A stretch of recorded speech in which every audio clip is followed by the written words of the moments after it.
Étienne Rogy Chantry, Esteban de Jésus, Manon Lefebvre, Cyrine de Claudin et Gaba Lepère. Attention, le départ est imminent. On va partir. Et c'est parti pour les juniors poney élite championnat de France du 3 poney. On est parti sur un bon tempo au premier poteau avec 3 des 4 concurrents et surtout avec le numéro 1, Toscan de Buge, qui a pris la tête et qui a pris un excellent départ devant Speedy Deglolette, Chocolate Boy, alors que on est mal parti en revanche avec le numéro 4, Flojo. Au second poteau, eh bien, Sophie est partie plutôt pas mal et Bruno également. Les deux concurrents du second poteau qui sont partis correctement mais qui ont 100 mètres à refaire, c'est pas facile. En tête, Toscan de Buge avec Benjamin Chauve-Lafay, toujours en deuxième position. Esteban de Jésus avec Speedy Deglolette.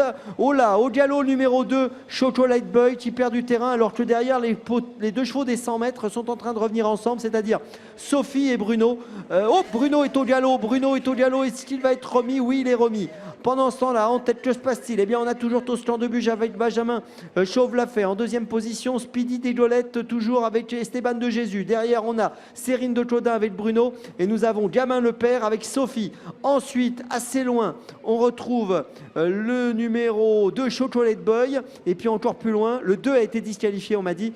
Et encore plus loin, donc, Flojo qui est à distance. En tête, toujours le même, le numéro 1, Toscan de Buge qui garde pour l'instant l'avantage alors qu'on revient vite avec Sophie, qu'on revient vite également avec Bruno, les deux concurrents des 100 mètres qui ont refait beaucoup de terrain. Dernier tournant avec Toscan de Buge et Benjamin Chauve-Lafay qui va essayer de résister même si derrière on revient avec Sophie, on revient également avec Bruno.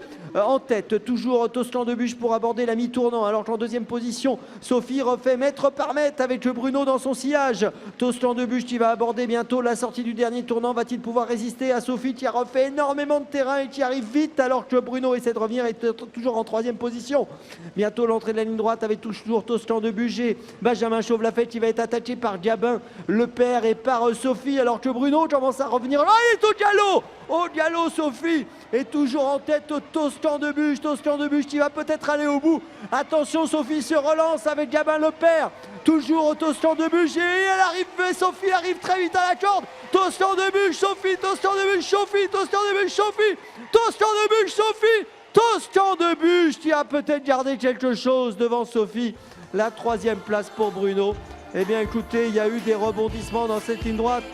On a cru que Sophie allait croquer Toscan de Buge. Et puis bah non. Toscan de Buge est resté au trot. Sophie a fait la faute. Et pour la troisième place, eh bien c'est Bruno. Quelle course encore nous ont offert ces jeunes avec leur trotteur, leur poney trotteur. C'était extra. Et il y a eu vraiment beaucoup. Vous avez vu de suspense encore dans cette phase finale. C'était très serré. Et on a longtemps cru que Sophie allait pouvoir dominer Toscan de Buge. On va se retrouver une nouvelle fois sur le podium. Alors qu'on revoit le passage du poteau, regardez Toscan de Buge, il garde quoi? Allez, il garde une bonne tête d'avance sur Sophie, qui après sa faute à l'entrée de la ligne droite est revenue très courageusement pour essayer de prendre l'ascendant, mais qui n'a pas réussi. Allez, les enfants arrivent, on va aller vers le podium.